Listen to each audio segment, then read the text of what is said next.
Bueno, así será, Gracias, así será. muchas gracias. Bueno, me alegro un montón. Bueno, entonces, si Mariana, que es la coordinadora académica, le parece bien, yo como invitada, empiezo a conversar un poquito y empezamos nuestro intercambio entre todos, si les parece. Si no, esperamos un rato más, no sé,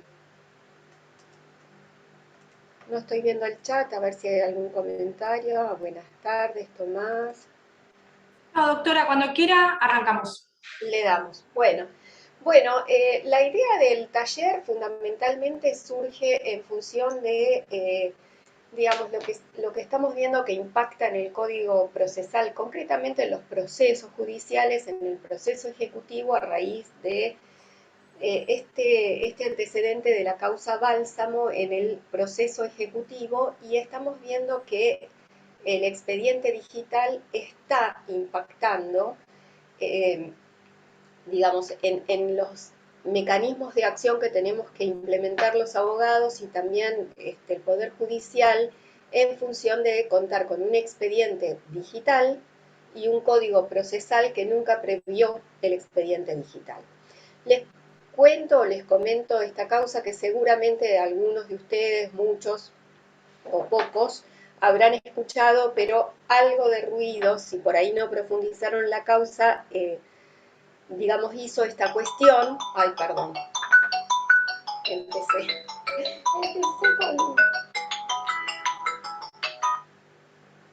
con complicaciones. Perdón, ¿eh? Vamos a tratar de apagarlo. Si me tienen que decir algo que sea por el chat, porque lo voy a tratar de... Ahí está, apagar. Bien, entonces, no sé si han escuchado del expediente, pero bueno, es un proceso ejecutivo en el que el señor Bálsamo, en Capital, inicia el proceso judicial a raíz de un pagaré. Empieza el juicio y lo empieza con un pagaré incompleto. Bueno, dicho está que, digamos, uno puede completar el pagaré, tener el pagaré en blanco hasta el momento del inicio, pero al momento de iniciarlo debe presentarlo completo. Ciertamente que empieza el proceso con una digitalización del pagaré en blanco.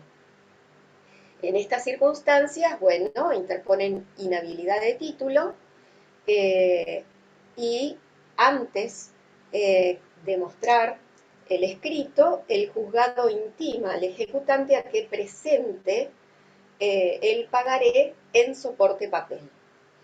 Ciertamente que, digamos, los títulos base de ejecución, o sea, los títulos ejecutivos, están nombrados en el 521 del Código Civil, Procesal Civil y Comercial y dice concretamente cuáles son esos títulos ejecutivos. En efecto, el pagaré es uno de ellos.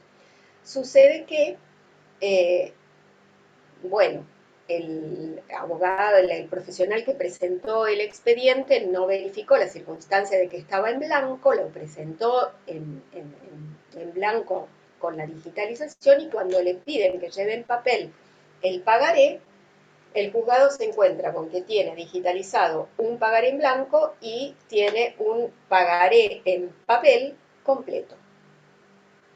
¿Se escucharon bien? Completo. Entonces, frente a esta circunstancia, digamos, el juzgado considera la inhabilidad de título interpuesta, Bálsamo apela, se va a Cámara, Cámara confirma la resolución de primera instancia. A ver, yo he tomado una clase con el doctor Cuadri, secretario de Cámara de Morón, con relación a esta causa, entonces, bueno, si bien comparte el criterio del rechazo, lo que decía el doctor Cuadri es en realidad no estoy del todo de acuerdo con los fundamentos, pero bueno, en fin, más allá de la circunstancia, uno tiene que pararse en el lugar del juzgado en que tiene un pagaré digitalizado en blanco y tiene un pagaré en papel que, digamos, no es exactamente el mismo que aquel que se presentó digitalizado. Frente a esta circunstancia, el doctor decía, bueno, esto es como si pido el expediente en mesa de entradas o el sobre reservado donde está el pagaré en original, en soporte papel físico, y lo completo en la mesa de entradas del juzgado. Yo ya lo presenté y lo presenté en blanco. Completarlo después de haberlo presentado no es lo correcto. Ciertamente que el juzgado, digamos, puede basarse en la fundamentación en considerar que el ejecutante tiene que tener la posesión material del título, o sea, del título ejecutivo, por ende, está claramente habilitado a solicitar a la parte que presente el soporte papel físico del título ejecutivo. Más allá de esta circunstancia, uno puede decir, bueno, analicemos por un momento, ¿cuándo se hace la presentación de todo título ejecutivo o prueba documental, conjuntamente con la demanda, contestación, con reconvención, al oponer las excepciones? Pues bien, al presentarlo en formato digital, hace las veces de presentación en términos de prueba documental, y si tenemos un expediente digital debemos decir que sí. Ahora, cierto es que se requiere para este tipo de procesos asegurar la posesión material del título. Vista esta circunstancia, digamos, la fundamentación se puede tomar desde este ángulo. También en el tema del expediente digital en Provincia de Buenos Aires contamos con la acordada 4013 y allí en los artículos 5, 6, 7 precisamente está prevista, a raíz de las reuniones que hubieron y demás, está prevista esta situación de presentación de el título físico, título ejecutivo en forma física en la sede del juzgado. Así que bueno, vista esta circunstancia es como, a ver, como que Bálsamo fue un caso bisagra que nos muestra de manera bien patentizada que el expediente digital con un código procesal que todavía no se termina de implementar la reforma, hace que se vayan presentando circunstancias en donde requerimos cierta adaptación que se están cumpliendo a través de acordadas o, bueno, como se pueda, como para salir al cruce de la situación concreta y no paralizar el trabajo y no paralizar esto que significa el avance de los procesos, pero ciertamente se está requiriendo la adaptación frente a este desfasaje que ocurre en los procesos judiciales. Ahora bien, no es el único desfasaje que uno puede observar frente a esto.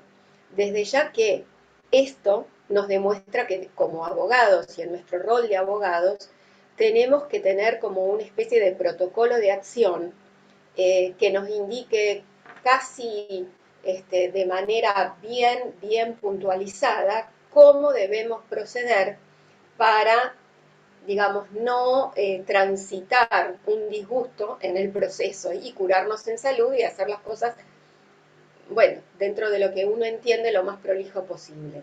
En esta prolijidad, entonces, como primera medida, y dándole bien el formato de taller, mirar bien el título, cerciorarse como abogados que el título que presento digitalizado cuando inicio el expediente coincide con precisión con el documento físico en papel, sea que me lo solicite el juzgado o no. Y desde el juzgado también valerse, llegado el caso, como con medida para mejor proveer, fundada en el artículo 34, inciso 5 del CPCC, bueno, hay válvulas de escape como para asegurarse también el juzgado la tenencia o posesión material del título por parte del ejecutante, que ese título coincida con el digitalizado y por ende proseguir con la ejecución.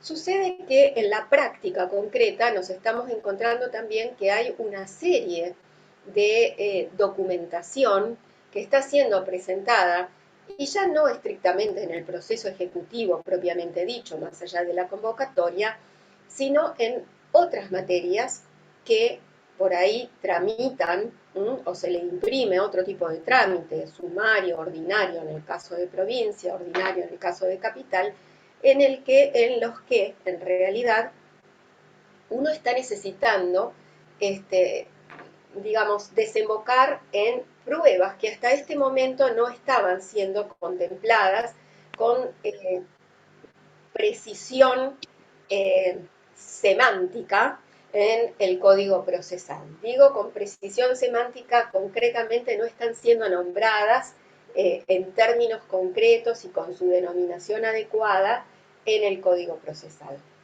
¿Qué sucede?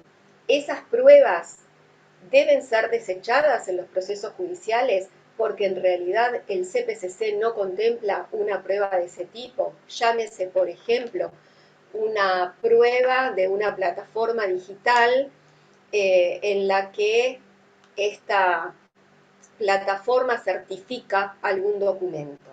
En realidad es una certificación, está bien, nosotros utilizamos como medio de prueba un oficio, o sea, la prueba de oficio que estamos acostumbrados a pedir, pero esa certificación en realidad es una certificación a un ente certificante, que en definitiva es una plataforma online que puede ser discutida su certificación, en fin.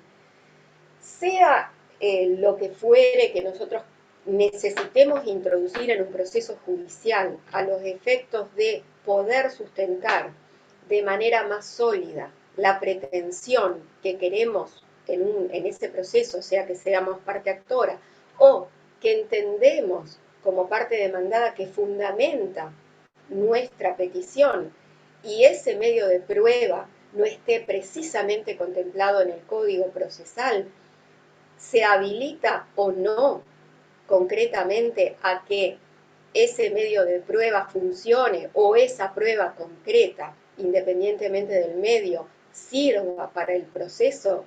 Y bueno, la verdad es que de acuerdo al artículo 376 del CPCC, no habría problemas, porque dice claramente, el Código Procesal Civil y Comercial establece que la prueba deberá producirse por los medios previstos expresamente por la ley y por los que el juez disponga cuando hace el proveimiento de pruebas, ¿no? Pero fíjense, dice, a pedido de parte de oficio, siempre que no afecte la moral, la libertad personal de los litigantes, terceros, o no estén expresamente prohibidos para el caso. Pues bien, visto así, uno ya tiene como primera mirada que, digamos, son los medios probatorios previstos en la ley, pero sin embargo, en el segundo párrafo menciona que los medios de prueba no previstos se diligenciarán,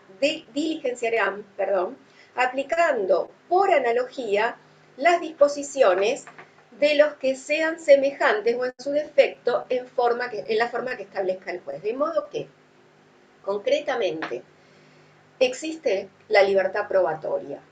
¿Qué quiero decir con esto? Que por analogía se le van a aplicar el mecanismo de ejecución del medio probatorio análogo o más semejante, de modo tal que podemos utilizar las pruebas que nos resulten necesarias en los procesos judiciales a los efectos de sustentar nuestra pretensión. Ahora bien, como dije antes, hay una serie de pruebas o una serie de elementos probatorios de documentos que están circulando y que resultan ser documentos digitales o documentos, a decir verdad, electrónicos. Y este error no fue un error casual, fue algo que lo digo con intencionalidad, con la finalidad de empezar a mencionar adecuadamente los documentos. No es lo mismo, y todos los que estamos acá lo sabemos, un documento digital que un documento electrónico. ¿Sí?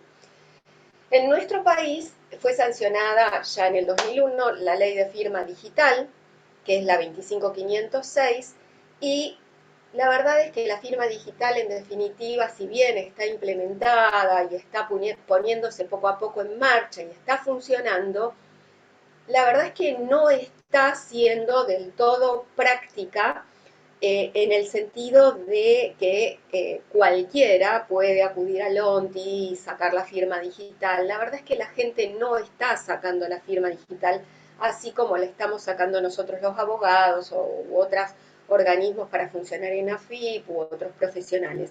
La gente no tiene en su gran mayoría la firma digital y es altamente recomendable empezar a asesorar a nuestros clientes que obtengan su firma digital cuando realicen contratos.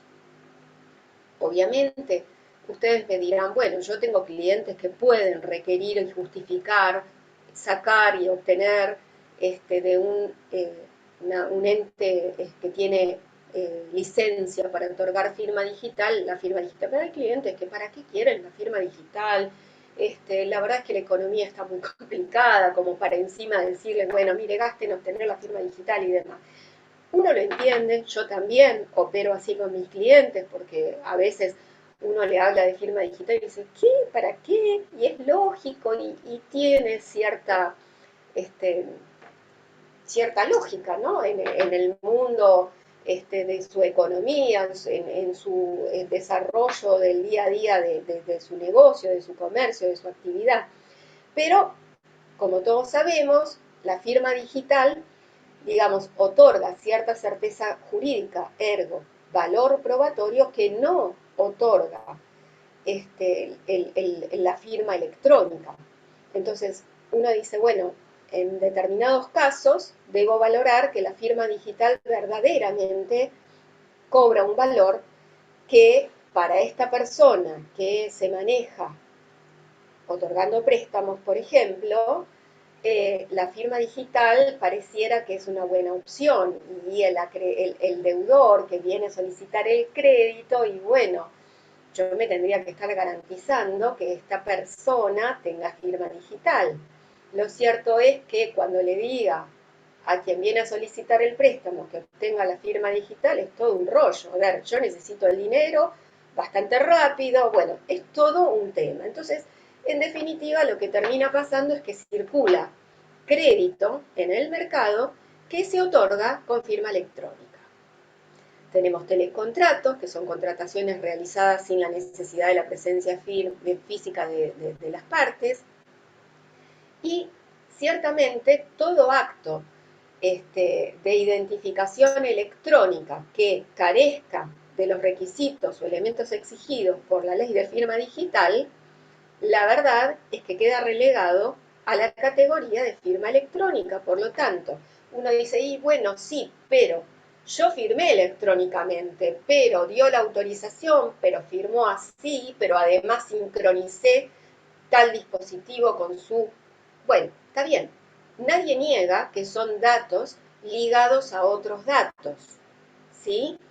Pero en cuanto a, digamos, lo que tiene que ver con garantizar la identidad del firmante, aquel que firma un documento con firma electrónica y es un documento electrónico, no ese documento y la identidad de la autoría del firmante con la firma electrónica no está garantizada como sí lo está con la firma digital. Por otra parte, la firma digital además nos garantiza la integridad del documento. ¿Qué quiero decir con esto? Que una vez que se firmó digitalmente, ese documento no puede modificarse, cosa que no pasa necesariamente con un documento firmado electrónicamente. Entonces, básicamente, y este es el corazón del taller del día de la fecha, si tenemos títulos ejecutivos, que son los nombrados expresamente en el CPCC en el artículo 521, vamos a los paradigmáticos, cheque, pagaré. Pues bien, ese documento, ese título ejecutivo, si cuenta con firma digital, va directamente al proceso ejecutivo. Ahora, si ese documento fue firmado con firma electrónica, como abogados también desde el Poder Judicial, pero digo, considerando que, digamos, somos la parte inicial del proceso, tenemos que pasar por la preparación de la vía ejecutiva prevista en el 523 del CPCC. ¿Se entiende lo que digo? Bien. Entonces, no es caprichoso ni es arbitrario, mucho menos, ¿no? Muy por el contrario, sino que tiene que ver con el valor probatorio, la certeza en superioridad que otorga la firma digital en relación a la firma electrónica. Ciertamente uno puede tener Perfectito, mi también... amorzote lindo, va a ir a plantar rabanito a Salta. Cuando vaya a Salta no voy a hacer ni paca, voy a sentarme en el puesto. ¿Y hay necesidad de que hagas ese Sí, gesto seguro, de boludo? Por favor, si se pueden cerrar los... Yo no pienso andar ni bien. No estaría bien. Los correos electrónicos, decía, o los sistemas de mensajería, a veces uno también utiliza determinados documentos electrónicos, como pueden ser correos electrónicos, donde uno esboza un compromiso, un principio de, ejecución de un contrato, principio de acuerdo o distintas circunstancias que uno quiere acreditar a través de un correo electrónico. Si ese correo electrónico, el que emite el correo electrónico, no tiene firma digital, se entenderá que esa firma también es electrónica. Lo mismo con otros mensajes u otros sistemas de mensajería.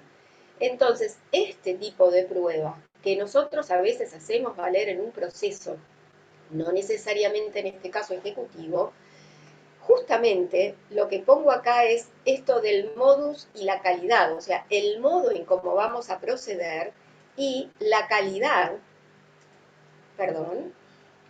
la calidad probatoria que tiene ese documento electrónico en el pleito. Entonces, ¿yo cómo lo presento al pleito? Y bueno, por ahí hago un print screen, una impresión de pantalla, por ahí, bueno, en fin, lo presento básicamente como prueba instrumental, como documental. Como tal, la ingreso al proceso como prueba documental, de modo tal que la ingreso con la demanda, con la contestación, con la reconvención, con las excepciones al interponerlas, ¿no es cierto?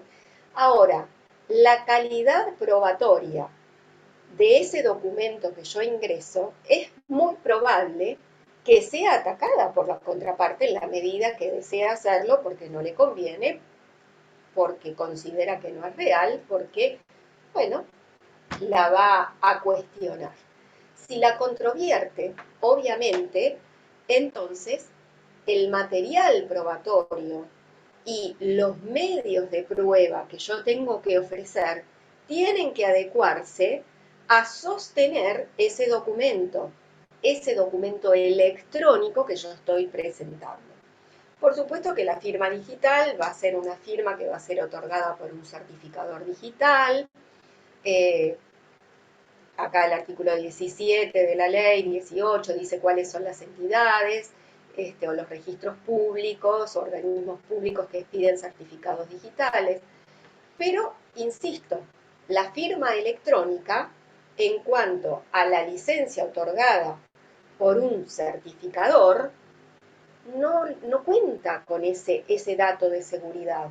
Entonces, uno dice, bueno, pero ciertamente salió del correo electrónico de esta persona, pero también es cierto que puede ser impuesta a través de copiar y pegar en otro documento electrónico que la persona que, entre comillas, firmó, digo entre comillas porque fue electrónicamente, aquel documento sí lo firmó, mas este no lo firmó. Entonces, lo copió la firma electrónica alguien que obró de mala fe y en realidad esto otro no fue, o sea, la integridad del documento es lo que se cae, además de la falsedad de la firma. A ver, hay una realidad. Está la firma digitalizada.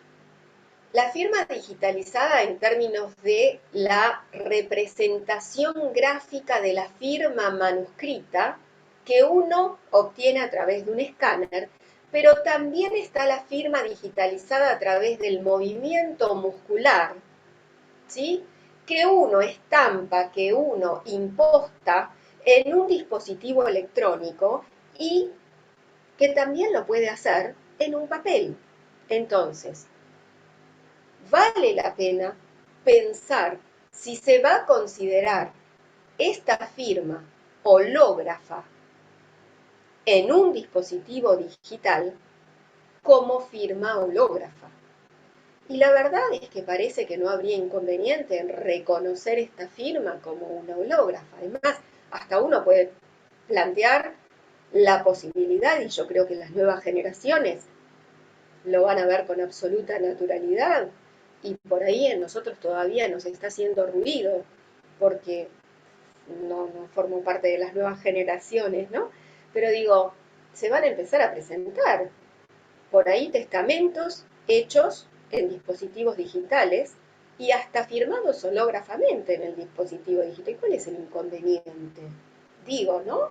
Es algo que estamos empezando a probablemente ver con cierta cautela y en muy pocos años por ahí va a ser algo frecuente. A ver, me parece que en estas circunstancias y haciendo la distinción entre lo que es firma digital, firma electrónica, firma digitalizada, hológrafa digitalizada,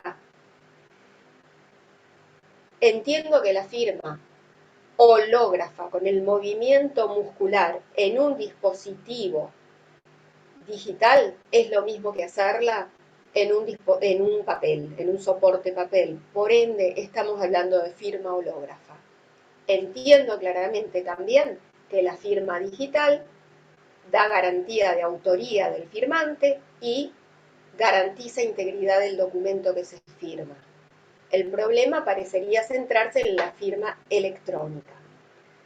Antes de avanzar con la firma electrónica y para entender por qué uno, digamos, insiste con esta posición de tratar de ir hacia la firma digital, que próximamente, digamos, tendría que agilizarse, que cualquiera pueda obtener con mucha facilidad, con mucha más facilidad que la que hoy rige la firma digital.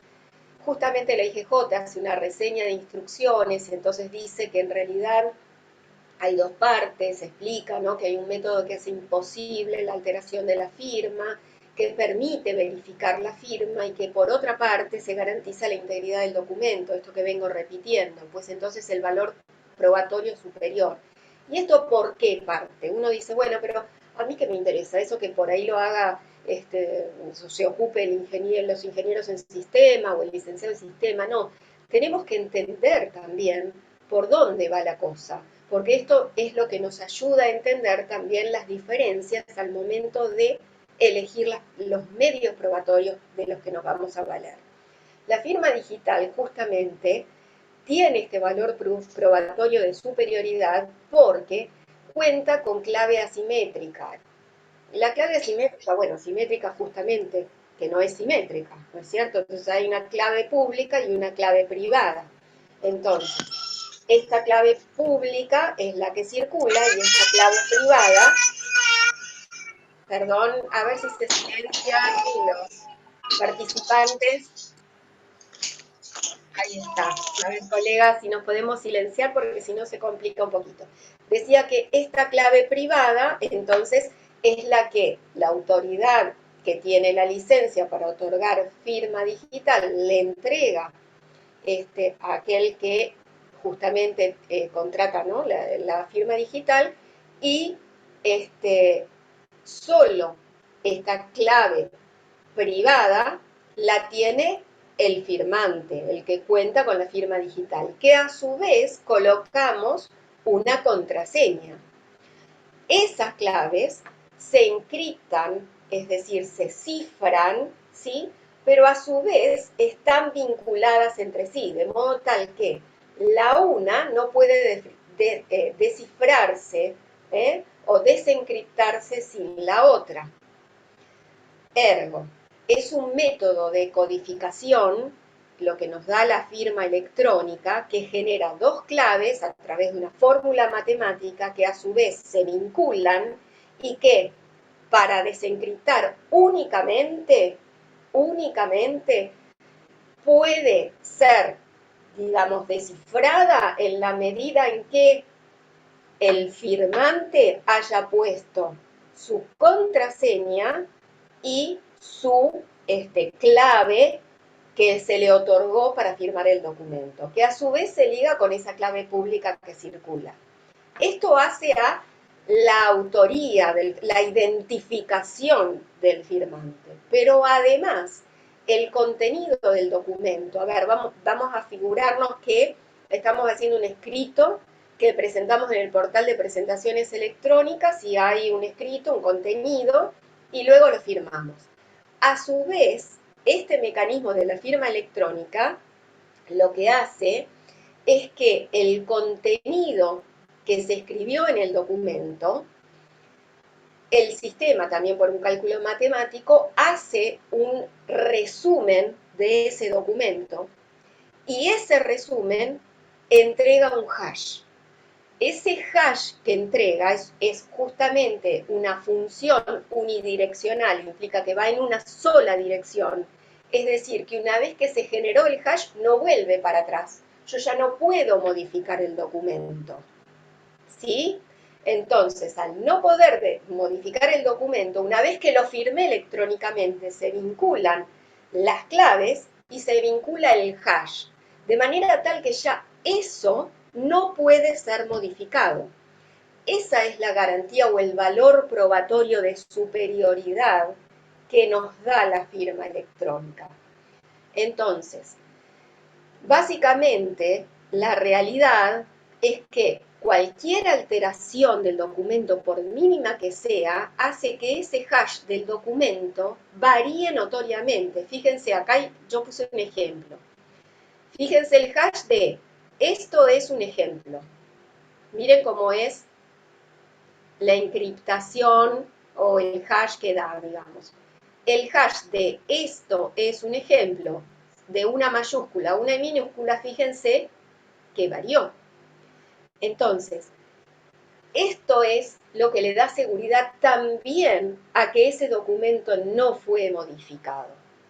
Frente a esta circunstancia, y claramente tendríamos, porque a ver, uno habla con cualquier ingeniero informático y te dice, bueno, todo sistema, si se quiere, es violable, hackeable, bueno, está bien, pero la complejidad de modificar una firma digital no es la de alterar un documento o no es la autoría tan simple de alterar la identidad de quien firmó como sí lo es en un documento electrónico. Entonces, frente a eso, y la verdad es que nos da otras garantías. Entonces, básicamente, lo que quiero decir es que esto, si se suma el segundo factor que nos da la IGJ en cuanto a la infraestructura de la clave pública, que hace que el certificador digital asegure que pertenece a un determinado individuo, que por otra parte el individuo tiene que ser consciente de que si su firma digital, como en nuestro caso, es por un dispositivo token, tenemos que ser responsables de a quién facilitamos el dispositivo, que en realidad no debemos facilitárselo a nadie y tenerlo en resguardo, ¿no? De modo tal que, para finalizar con firma digital, tenemos la firma digital por token, que requiere un dispositivo físico donde se almacena el certificado, y también hay firma digital cloud, o sea, en la nube. En definitiva, el tipo de prueba que nosotros, o los medios probatorios que nosotros vamos a utilizar, dependerán de qué tipo de firma cuente el documento que voy a presentar en el proceso. ¿Un documento que tiene firma digital es un instrumento público? No. Primero, admite prueba en contrario, aunque tenga firma digital. ¿Qué medio probatorio? Si se cuestiona la firma digital, entonces, repito, ¿qué medio probatorio conviene utilizar frente a esa circunstancia? Bueno, Pues bien, pericia informática, o sea, pericia que realice un ingeniero en informática, un licenciado en sistemas, de modo tal que quede un recorrido paso a paso de el documento, la firma, las claves, o sea, todas las filas, ¿sí?, de los hash que se fueron generando en ese documento y con la firma electrónica, donde va a surgir desde la hora hasta la modificación, si es que la hubo o que no la hubo, etcétera, etcétera, etcétera. Y además, el oficio al organismo que otorgó, o sea, que tiene licencia para otorgar esa firma.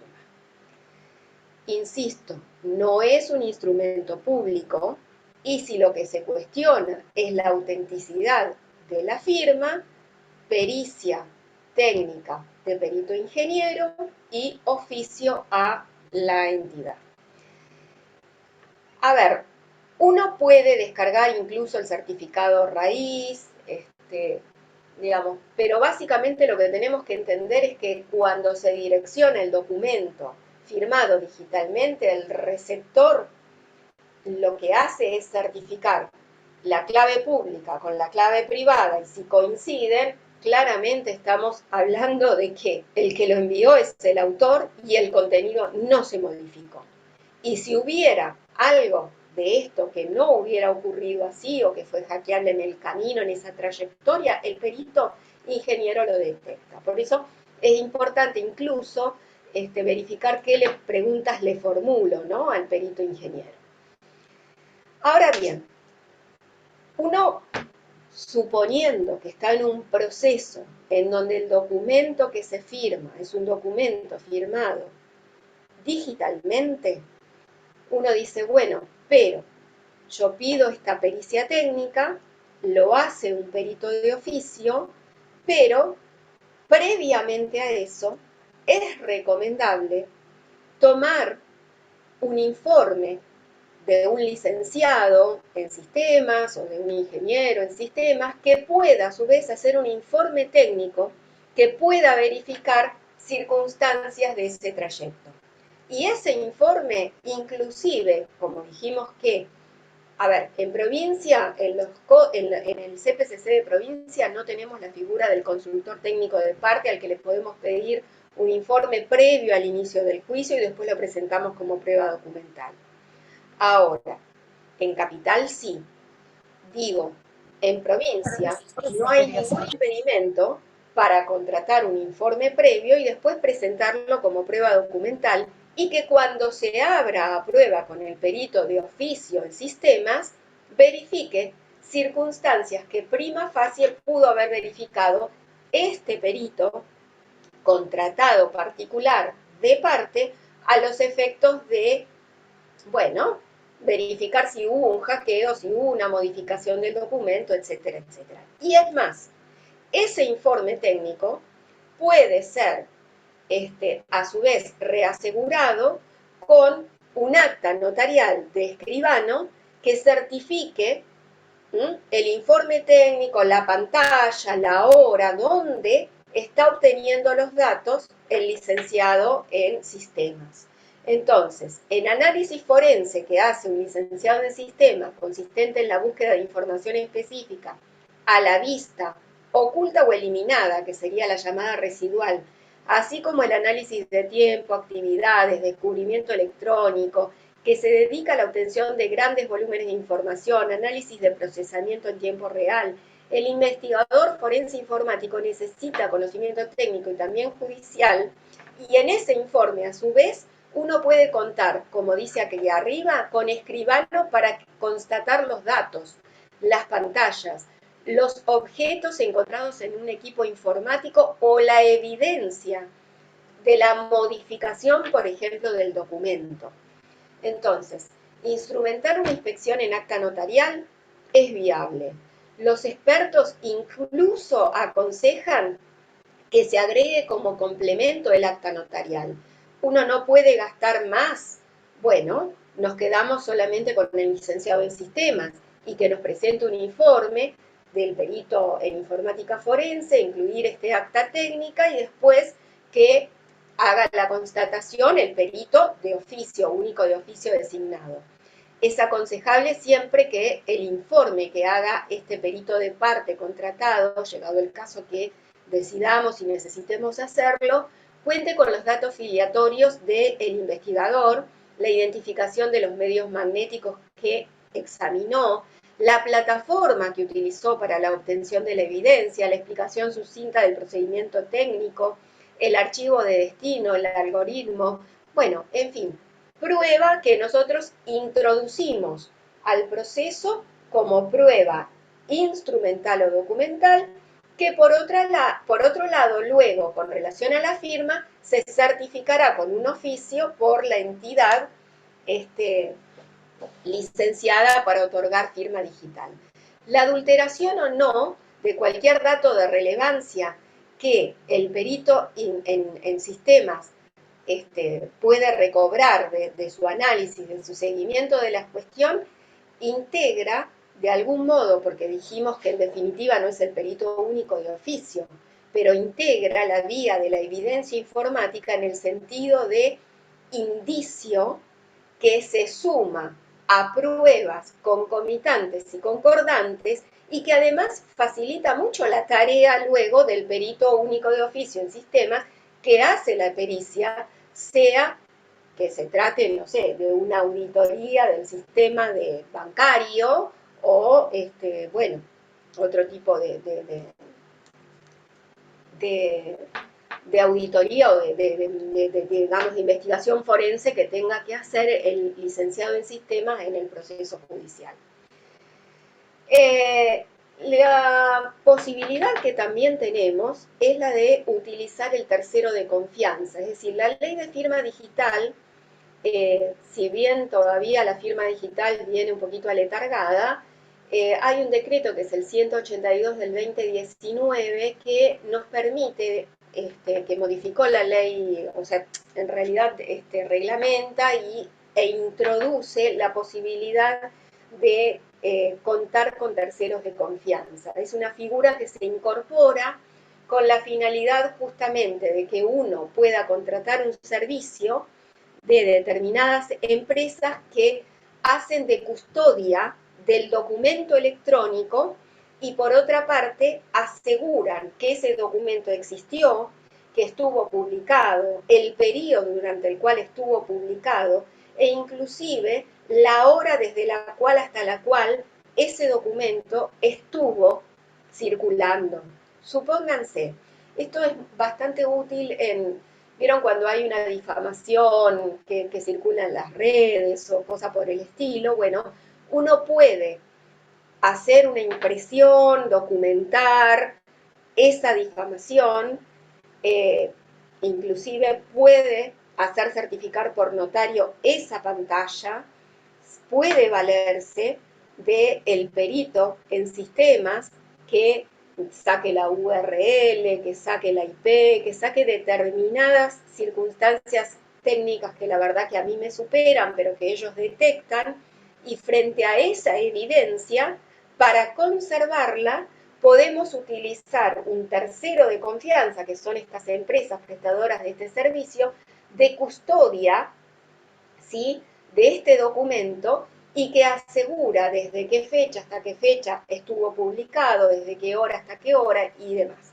Este almacenamiento de custodia es básicamente un contrato de depósito y a su vez estas empresas garantizan parte de, digamos, lo que tiene que ver con, la posibilidad de servicio de identificación digital en cuanto a quién contrató el servicio de la custodia, la conservación del archivo digital y hasta en contratos inteligentes o de declaraciones de voluntad expresada por las partes en contratos, pueden ser smart contracts, o sea, contratos inteligentes, o pueden ser que sean meras declaraciones de voluntad y depositarlas en un formato electrónico. No son instrumentos públicos tampoco, ¿sí? Pero digamos, son archivos que uno puede dejar conservados en una empresa en depósito que prima facie garantiza con un valor probatorio bastante, no digo sublime, pero bastante confiable, porque se maneja en base a estándares internacionales de conservación.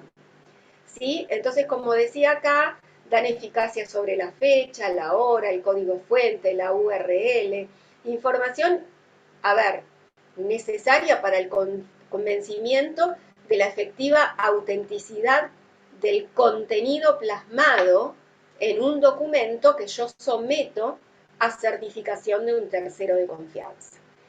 A ver, volviendo a los instrumentos, ¿no? Uno dice, bueno, está bien, un documento electrónico es un instrumento privado. Y el instrumento con firma digital dijimos que bajo ningún punto de vista es un instrumento público. De modo que es un instrumento privado. Si tiene firma digital, entonces, ¿qué es un instrumento privado con firma? Si es un documento electrónico no firmado, es lo que dice el Código Civil, un instrumento particular, ni más ni menos. El valor probatorio, y bueno, yo puedo valerme, insisto, del tercero de confianza, de la prueba informática del perito, del oficio. Ahora bien, insisto, avanzo con esto. Por analogía, puedo llevar, y por principio de libertad probatoria, puedo llevar al proceso las pruebas que considero más convenientes para darle solidez a mi pretensión. ¿Cómo aplica el método probatorio? El medio de prueba análogo más semejante a la prueba propuesta. Obtengo evidencia electrónica con capacidad probatoria o con capacidad de indicio probatoria concordante con prueba. Pues bien, dicha prueba entonces siempre ingresa como instrumental. Bien, en esta situación, cuando presentamos el escrito, siempre nos conviene, si vamos a utilizar este tipo de prueba, consignar en el escrito fecha y hora en que se obtuvo la certificación, la página específica que utilicé, el sitio web al que pertenece la página, los detalles de identidad que suscribió electrónicamente el documento certificado, la IP desde la cual se consultó el documento, la URL de verificación, el agente empleado para la consulta y la huella hash del documento electrónico generado por el tercero de confianza. Ya hay algunas empresas que están siendo depositarias o a las que se les pide sellado o de documentos o datos biométricos, y también estos terceros de confianza, como les dije antes, operan como plataformas para sellado digital en línea que ofrece evidencia técnica de que un objeto digital, por ejemplo una imagen, existe y no fue modificada durante un tiempo, ¿no? Si después se modifica, bueno, pues bien, claramente alguien está queriéndose sacudir su responsabilidad con respecto a esa publicación. Con relación a todo documento electrónico, siempre preparar, si se trata de un proceso ejecutivo, la preparación de la vía. Uno dice, bueno, pero hay documentos electrónicos que las financieras utilizan para dar crédito, dan crédito y luego preparan la vía ejecutiva, citan al deudor a reconocer su firma y si no reconoce su firma, se sigue para adelante con el proceso ejecutivo. Y a veces uno ve firmas, como decía el doctor Cuadri, ¿no? Ve firmas que son enchastres, más que firmas, ¿no? Que son garabatos hechos casi con un aerosol, decía él en una charla. Bueno, sí, puede ser. Ahora, lo cierto es que es firma electrónica, no es digital. Pero si no se presentó, y bueno, se sigue adelante con la ejecución. Ahora, hay quienes dicen, bueno, pero en realidad la autoría de esa firma es cuestionable. Yo como juzgado puedo habilitar, seguir adelante con el proceso ejecutivo. Y bueno, la verdad es que con los mecanismos hoy en día existentes de sincronización, de cerciorarse de datos, datos biométricos, medios de pago y autorizaciones que uno da y que coinciden, y aunque sea la firma electrónica y nada más, uno cuenta con dispositivos que permitirían pensar que ese deudor es el verdadero firmante de esa firma electrónica.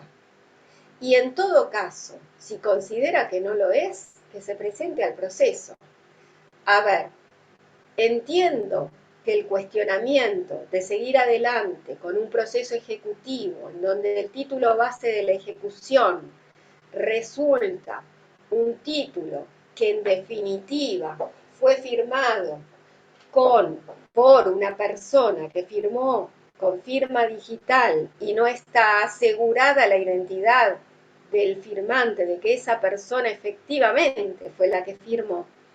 Pero uno que opera con home banking y demás, lo cierto es que lo que advierte es que cuando uno solicita un crédito, además de esa firma, que puede parecer un garabato, que en muchos casos, yo diría la gran mayoría, requiere de esta firma digital, digitalizada, de este movimiento muscular de firma hológrafa, más hecha en algún dispositivo digital, pero en otros casos no.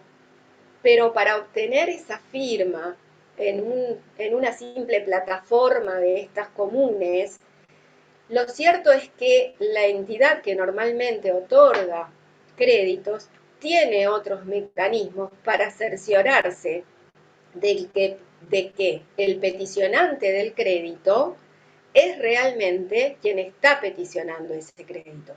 Ciertamente hay cuestionamientos de, bueno, con un solo clic o tocar un solo botón, yo puedo pedir un crédito que después el banco, pero ahí todavía es más difícil cuestionar la identidad del que solicita el crédito. ¿En qué sentido? En el sentido de que si bien hay estafas, normalmente uno lo hace desde una plataforma y con una cuenta. Claro que en otros casos uno no tiene cuenta, pero normalmente hay mecanismos biométricos y otros mecanismos de, a ver, prueba de vida que se llaman, ¿no? Cuando nos sacamos la fotito de frente, de perfil y demás, que permiten, en principio, asegurar que el que está firmando electrónicamente resulta ser quien es. Entiendo, porque por toda la explicación que di con relación a la firma digital, que está circulando crédito con firma electrónica, que puede ser cuestionado y que puede y van a aparecer deudores que planteen la inhabilidad del título, que planteen la falsedad de la firma. No se va a ir a una redargución de falsedad porque, insisto, es un instrumento público. En todo caso, como decía el doctor Cuadri también en la charla, ¿no? Bueno, en el caso de que se trate de un documento o de un título que tenga firma digital, será una pseudo redargución de falsedad. No es exactamente, porque si es instrumento privado, ¿no? Sería otro mecanismo de prueba.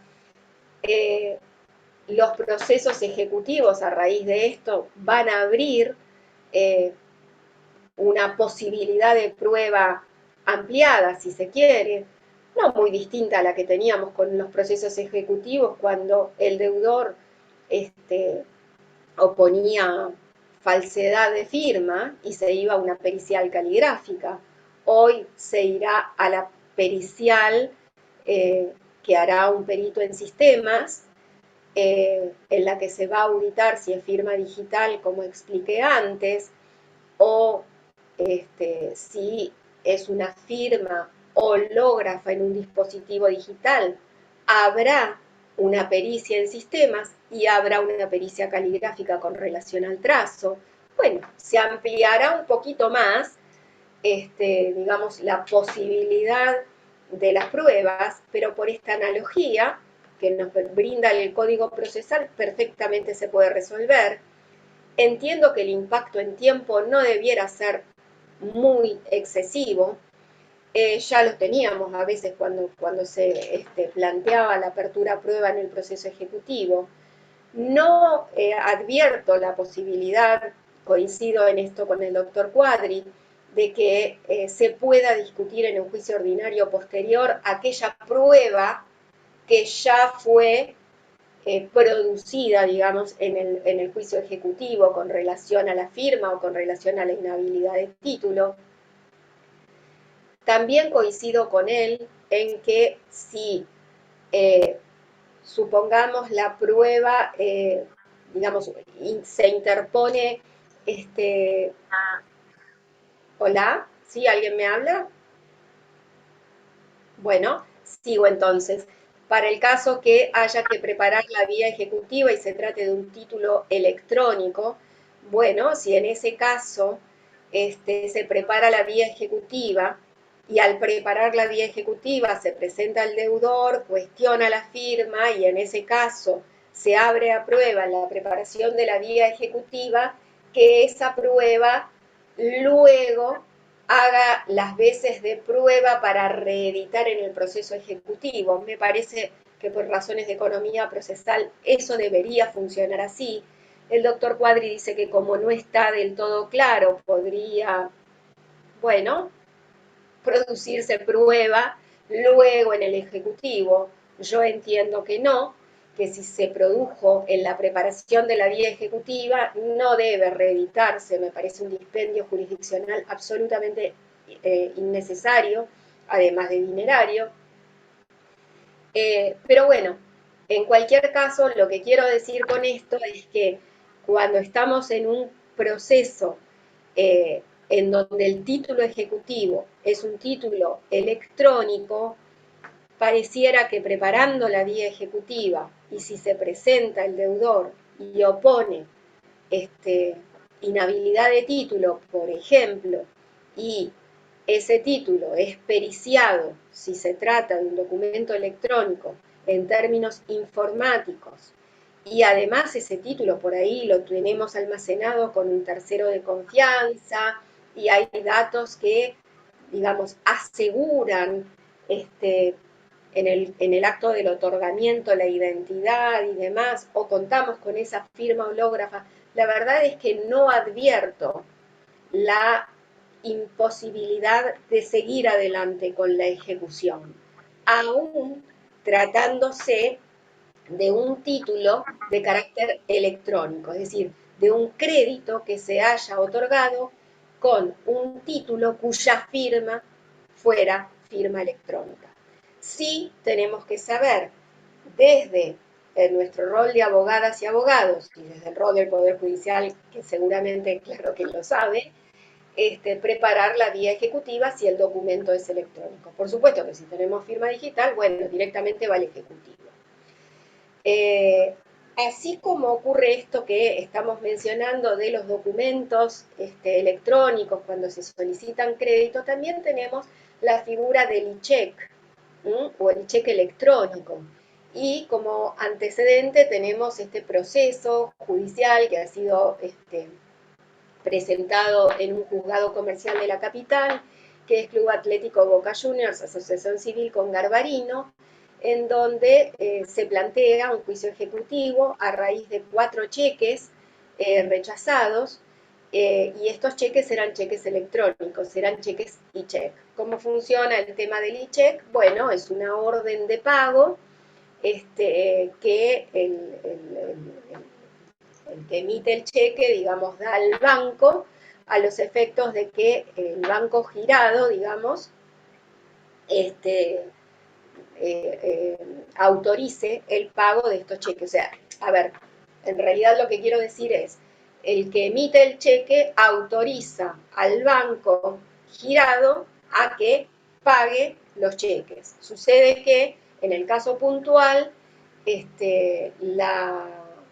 siempre, obviamente, con los fondos que haya en la cuenta o con la autorización para girar en descubierto, ¿no? Entonces, bueno, en este caso puntual se trataba de 4 cheques y en realidad 4 e-checks por la pandemia y demás. Bueno, la resolución, la comunicación del Banco Central, comunicación A6578, admite la coexistencia de ambos sistemas, o sea, el cheque en papel y el e-check. La comunicación 6725 dice, da las adecuaciones del e-check, y finalmente se otorga al Banco Central también, digamos, la determinación de los requisitos que tiene que tener la certificación de acciones civiles que se emite cuando un e-check no puede hacerse efectivo. Concretamente, aquí pasa que estos 4 cheques fueron rechazados, por ende, aquel que no pudo cobrar le pide al banco girado que le emita los certificados de acciones civiles. Estos certificados, bueno, tienen que cumplir una serie de requisitos, entre ellas demasiados, diría, entre estos requisitos que estén firmados por 2 funcionarios, en qué lugar puntual tienen que estar firmados, dice, por ambos funcionarios. Bueno, sucede que de esas certificaciones que se llaman CAC, que no es la Cámara Argentina de la Construcción, son certificados de acciones civiles, 2 de esos certificados carecían de las 2 firmas del personal autorizado para poder ejecutar. A ver, amerita decir que la ley 27444, justamente de simplificación y desburocratización del desarrollo productivo de la nación, que modifica la ley de cheques, lo que dice es que de alguna manera pongamos a circular el e-check, pero resulta que cuando hay que ejecutar necesitamos contar con el certificado de acciones civiles en papel. O sea, damos un paso para adelante y volvemos 2 pasos para atrás. Ergo, se presenta este certificado, tiene que ser presentado en forma física y en papel en el proceso ejecutivo. Bueno, es medio rarito, pero es así. Frente a este fallo que estoy comentando, el juez de primera instancia lo rechaza in limine por considerar que el certificado, justamente el certificado de acciones civiles, carecía de estos requisitos esenciales o elementos esenciales para hacer procedente la ejecución. La Cámara lo confirma, pero bueno, ciertamente, más allá de eso, digo, entiendo que hay válvulas de escape, una medida para mejor proveer.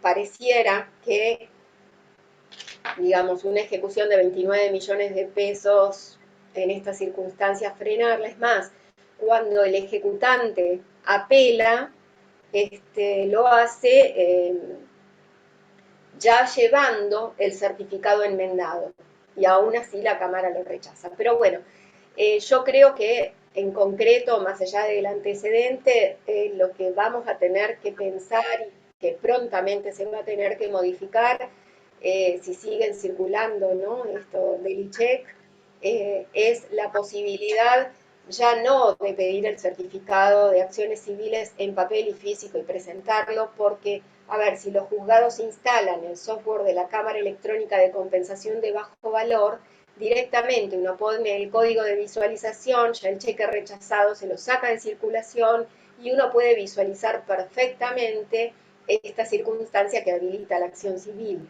Me parece que esto, digamos, agilizaría esto de tener que llevar el papelito, ¿no?, como antaño. Me parece que es la vía por la que hay que ir, y me parece que próximamente hacia eso se va a ir.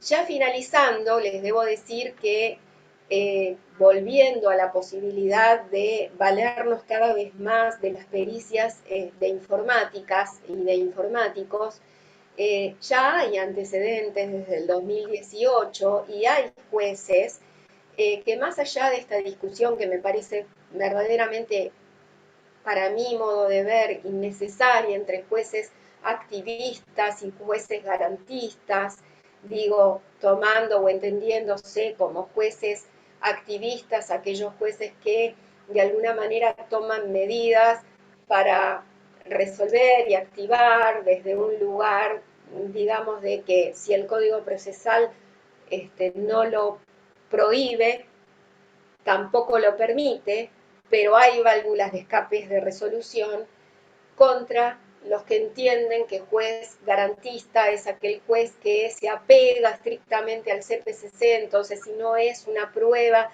de las que estén taxativa y expresamente mencionadas en el CPCC no se pueden admitir, me parece que ni lo uno ni lo otro, y se pueden llegar a situaciones a través de las válvulas de escape, al menos hoy existentes y que próximamente se van a poner en funcionamiento cada vez más, me parece que hay posibilidades de ir hacia una verdad más objetiva, digo más objetiva porque nadie tiene la verdad absoluta y objetiva, por lo menos no en este mundo, pero bueno, digo, hay mecanismos como para acompañar hacia la elucidación más clarita de las circunstancias.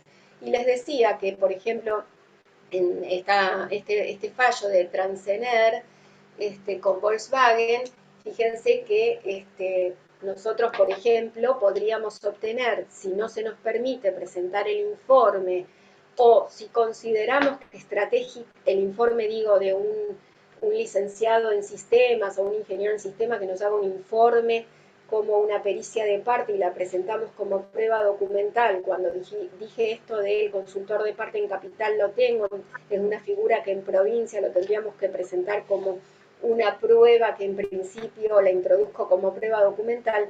Si yo quiero valerme de los procesos que me facilita el Código Procesal, también cuento con la prueba anticipada, cuento con la medida para mejor proveer desde el juez, pero desde el rol de abogado, una prueba anticipada, una medida precautoria, una medida preliminar, me permiten a mí empezar a elaborar prueba tendiente a volcarla en el proceso posterior. Y la verdad es que justifica en muchos casos y en muchos procesos hacerlo. Y tenemos que ser más abiertos a eso. Y en esto, digo, los abogados somos abiertos en esto. Me parece que en este punto el Poder Judicial, y no lo digo como crítica, sino como aporte constructivo, así como el Poder Judicial muchas veces nos abre los ojos a nosotros los abogados, en esto me parece, no se trata de abrirles los ojos, pero me parece que tiene que poder flexibilizar más el uso de estas medidas como la preliminar o las precautorias o la prueba anticipada, sin afectar el derecho de defensa en juicio de la otra parte, designando defensor oficial de ser necesario o considerarlo necesario, de no ser así, evaluando la importancia de esa prueba, que no necesariamente esa prueba tenga que ser considerada una afectación al derecho de la otra parte, porque, a ver, si lo que buscamos es la verdad objetiva y realmente la buscan las dos partes, ¿por qué no facilitar un poco más el uso de estas medidas anticipadas? Y volviendo a este caso de Transener, fíjense, la jueza comercial dijo, admitas el secuestro de informes técnicos y demás documentación que exista en archivos físicos, como asimismo la obtención de una copia o backup que de tal información pudiera existir en archivos digitales, discos rígidos, extraíbles, servidores, cualquier otro tipo de respaldo existente. La diligencia deberá cumplirse mediante la designación de un perito licenciado o ingeniero en sistemas que deberá designar la juez de grado. Estamos hablando de cámara. Esto es lo que ordena a la CUO, con la participación del oficial de justicia que corresponda con citación del defensor oficial. Este último en razón del derecho de defensa previsto por el 327 del Código Procesal para representar a la parte contra la que se lleva a cabo la medida, a la cual no podría serle notificada, ya que su anticipación en el conocimiento podría posibilitar la alteración o modificación del objeto probatorio adquirido. Se estima pertinente que, a fin de evitar todo tipo de especulaciones sobre la factibilidad de una modificación ulterior, o sea, posterior, de los datos obtenidos, una vez efectuada la copia de seguridad, el auxiliar de justicia o el auxiliar interviniente, o sea, el perito informático, haga entrega de la misma al oficial de justicia, quien deberá adjuntarla al expediente. Fíjense que dice, encomiéndase a la CUBO la designación del perito único de oficio, licenciado ingeniero en informática, así como las diligencias tendientes a la citación del defensor oficial y del oficial de justicia de la zona. Debo decir que en honor a justamente este reconocimiento, en el juzgado 2 de nuestro departamento judicial de La Matanza, Microsoft inició causas y fueron, por lo que he visto en antecedentes de fallos publicados en JUBA, con medidas preliminares, se accionó de este modo como accionó la jueza comercial en esta causa de Transener. Así que poquito a poco se va haciendo camino al andar, se van abriendo pasos y, como decía, bueno, en esta cuestión de los documentos electrónicos y de los procesos y la adaptación de los procesos y el desfasaje que tiene el CPCC, hay ciertas válvulas de escape que nos permiten encontrar soluciones, inclusive en los contratos electrónicos que se están haciendo, digamos, en plataformas digitales, ¿no? La resolución 424 del 2020 de la Secretaría de Comercio implementa, ¿no?, justamente el botón de arrepentimiento cuando uno contrata con un proveedor que comercializa bienes y servicios a través de una página web. En relación a esto, quedan todos invitados a la próxima charla, ya sin querer meterme en algo que justamente el doctor Parisi va a exponer, y me honra que así lo haga, sobre responsabilidad de los proveedores con relación a esta resolución de la Secretaría de Comercio y particularmente de los influencers y la publicidad, ¿no?, de productos o servicios que quedan todos invitados para el jueves 3 de marzo a las 18 horas. Así que no sé si hay preguntas, si quieren hacerlas, si consideran que no es necesario formular más preguntas. Dejo de compartir pantalla porque en principio, digamos, por aquí iba la cuestión. No sé si quedó clarito.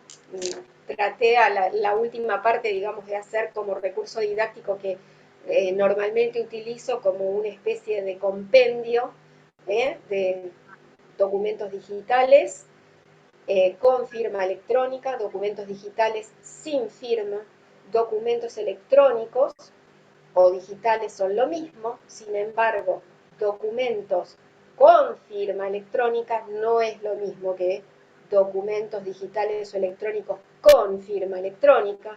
En el caso de firma digital, directamente nos vamos al ejecutivo. En el caso de documentos que hacen las veces de título base de la ejecución, o sea, ejecutivo, preparamos la vía ejecutiva, se cita entonces en la vía ejecutiva al deudor y si presenta inhabilidad de título como excepción o falsedad de firma, bueno, los medios probatorios a utilizar, que me parece que no vale la pena ya repetir, pero creo que así hemos podido, digamos, ir bien al nudo de la cuestión, de manera tal de que todos utilicemos y aprovechemos nuestro tiempo lo máximo posible. Así que si igual fue extensa aún con eso, les pido disculpas. Sergio Tomás levantó la mano. No sé si la... Hola Marcela, ¿cómo andás? Muy buena charla. Llegué tarde porque... Llegué tarde, se cortó por el barrio, se cortó el internet y no podía entrar.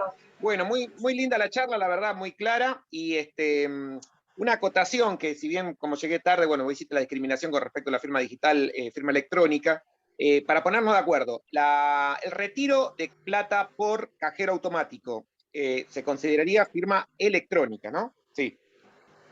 Entiendo que sí, pero bueno, hay jurisprudencia que está un poco encontrada en ese sentido. ¿Por qué la pregunta?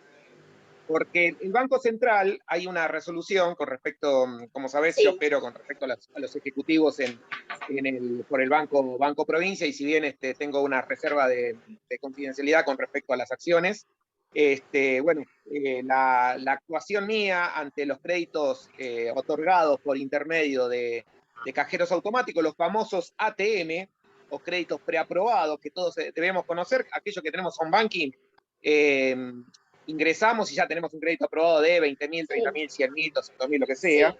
Es un crédito a sola firma electrónica, o sea, Entiendo. solamente nos metemos en el home banking, que ahí se transforma, ahí a mi vista, porque yo también estuve recopilando y sería interesante después, porque da para mucho más esto, porque da para Sí, mucho lo que más. pasa es que ahí se mezcla también con la cuestión de consumo. Entonces, Claro, exactamente. no quiero invadir otras charlas porque justamente, a ver, parezco las personas que se manejan en televisión. Parece que quiero hacer el gancho, pero digamos para que sigan en la próxima.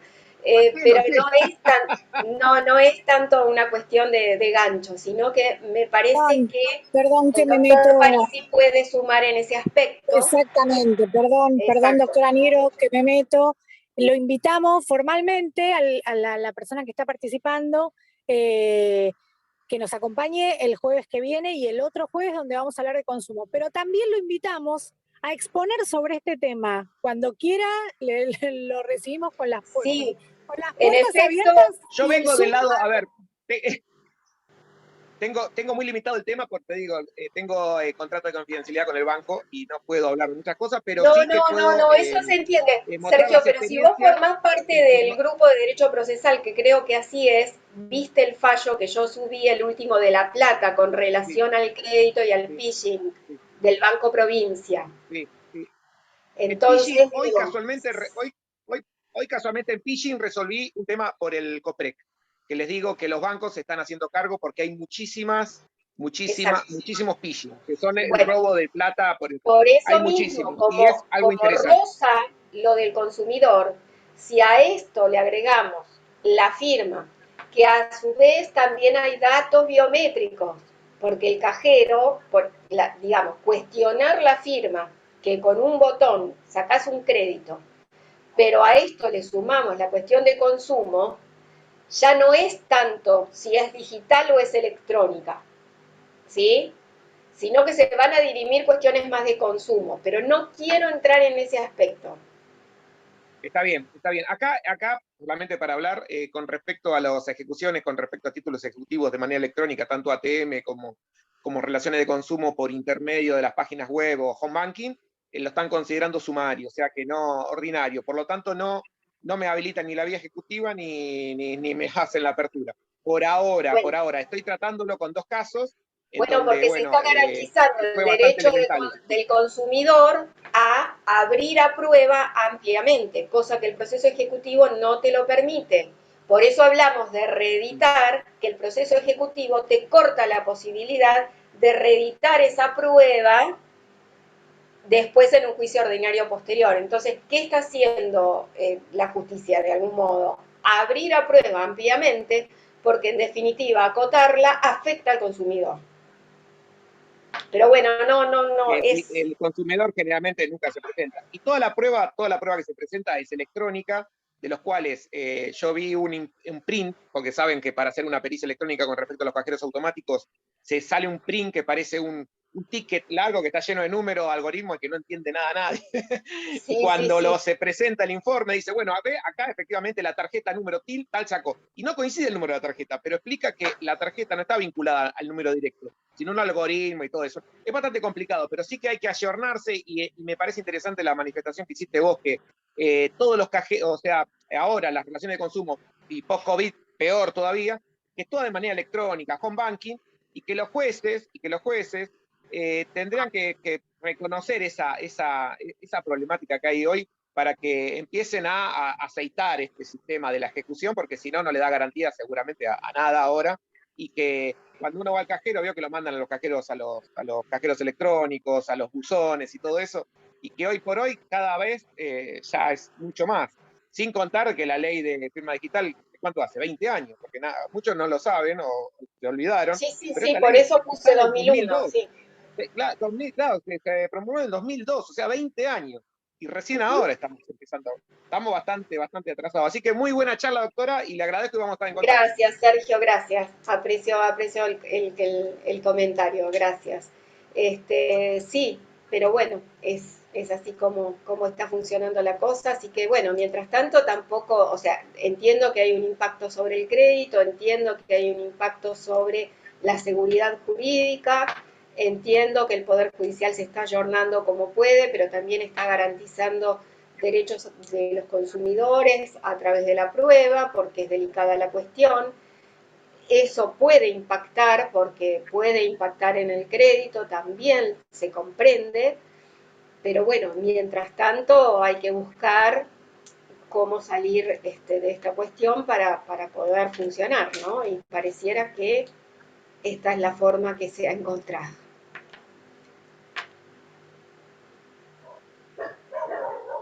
Tengo pedida la palabra. Doctora Salerno Bulloso, buenas tardes, ¿cómo estás? Hola, ¿cómo está, Doc? No me ven porque se me quemó la lámpara, discúlpenme. No, Justo está bien. cuando entré al chat. Bueno, dos preguntas. Bueno, excelente la charla, yo también soy coprequista, así que me interesó mucho el tema para las conciliaciones de consumo. Estoy en Cava siendo como coprequista. Y quería hacerle una pregunta puntual respecto de la normativa que usted mencionó, porque yo algo pude anotar, pero no todo, y quería saber si se va a publicar en algún lugar, lo van a mandar por mails, le enviamos los mails al chat, si lo van a poner en el chat de derecho. A usted le interesa la normativa del Banco Central. Lo del Banco Central y toda la normativa que usted relacionó, bueno. No del Código de Procedimiento, la normativa relacionada, porque es muy interesante cuando a nosotros nos llegan casos de COPREC, justamente, poder tener a mano toda la relación de las normas, ¿verdad? Yo no tengo problema en compartir la presentación, es más, no es ninguna presentación erudita, es algo que uno hace más o menos para tener un seguimiento y no irse por las ramas. Claro. Pero si la doctora, la coordinadora académica o secretaria académica de la asociación, que creo que ambas están presentes, no sé, Belén, Mariana, quieren publicar le vamos a pedir, sí, le vamos a pedir a la doctora dos cosas, incorporarla si quiere en el chat para tener un contacto más fluido, y si nos puede pasar un correo electrónico, le mandamos la info a partir del correo electrónico institucional de la asociación. Yo estoy en el chat de Derecho Procesal, si me quieren incorporar a otro chat no hay ningún problema. Perfecto, ahora entonces tomamos nota. Por ahí sería bueno, doctora Argulló, que ponga su mail en el chat acá de esta charla, así las doctoras lo copian directamente, ¿no? Copian y pegan. Muchísimas gracias, doctora. Y al contrario, bueno, un gusto. Respecto de la prueba, que era el segundo tema, sí, a mí también me hace un poco de ruido la cuestión de la necesidad de la amplitud de la prueba, ¿verdad? Porque en el juicio ejecutivo no lo podemos hacer, no hay ninguna enmienda que nos permitiera en la virtualidad poder ampliar esa prueba en el respecto del Código de Procedimiento, y lo cierto es que una vez que se termina el juicio ejecutivo, si no se ha podido probar, el daño ya está causado y ir a un ordinario posterior es un poco... Pero, a ver, ¿usted a qué prueba se refiere? Por ejemplo... Las pruebas que no son... los medios de prueba que no son indubitables. Los medios indubitables, por supuesto, no. Pero los medios dubitables, que hoy se están usando mucho, como bien usted dijo en la disertación, bueno, hay que probar un montón de cosas. Si su señoría dice no al lugar y Santas Pascuas. No se puede hacer. Pero, a ver, pregunto, si es un documento firmado electrónicamente, un título ejecutivo, estamos hablando firmado electrónicamente, supongamos que así sea, y el ejecutado desconoce su firma. Sí. Bien. En ese caso se prepara la vía ejecutiva, desconoce su firma y se va a una pericia informática.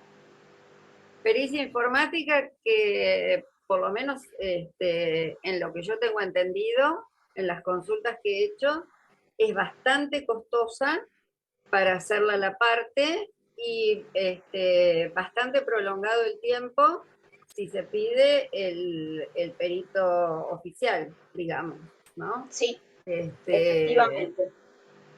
Yo tengo relación, tengo alguna actividad en Gendarmería Nacional, así que la cuestión pericial, sobre todo en lo que hace a ciberdelito y demás, tengo una noticia muy actualizada respecto de eso.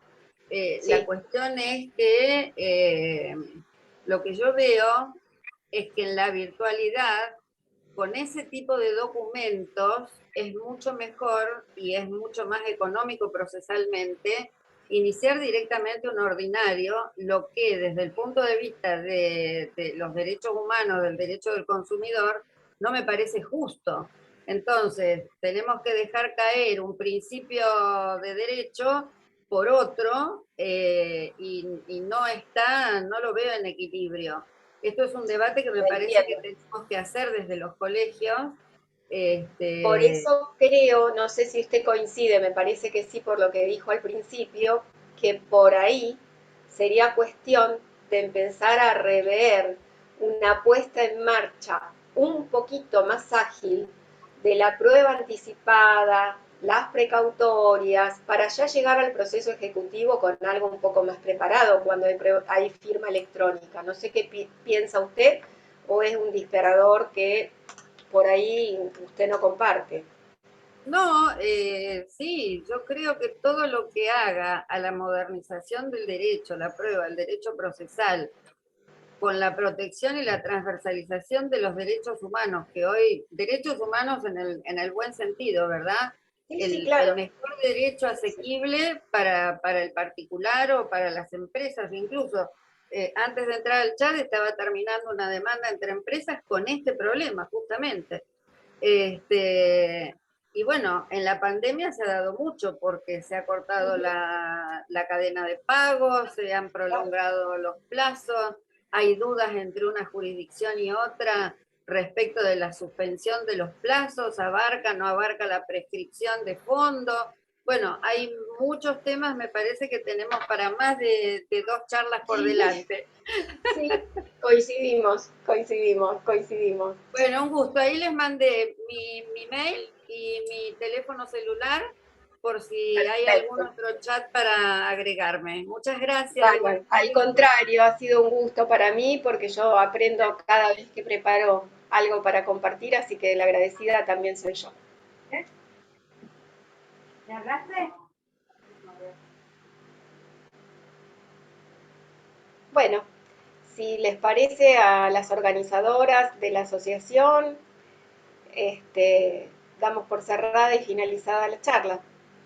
No solo damos por cerrada y finalizada, sino que además excelente la exposición, excelente la expositora, que además es una amiga y queremos un montón. Gracias. Y nada, sacamos ideas para charlas futuras con las intervenciones de los colegas que participaron recién, ¿te parece? Me reparece y obviamente los colegas también, imagino que están invitados a participar para exponer, para compartir, tanto sea problemas como soluciones. Tratemos de compartir más soluciones que problemas. Exactamente. Bueno, nada, un placer, Marce, y muchas gracias. No, a ustedes gracias. Chao, que tengan buena semana. Gracias.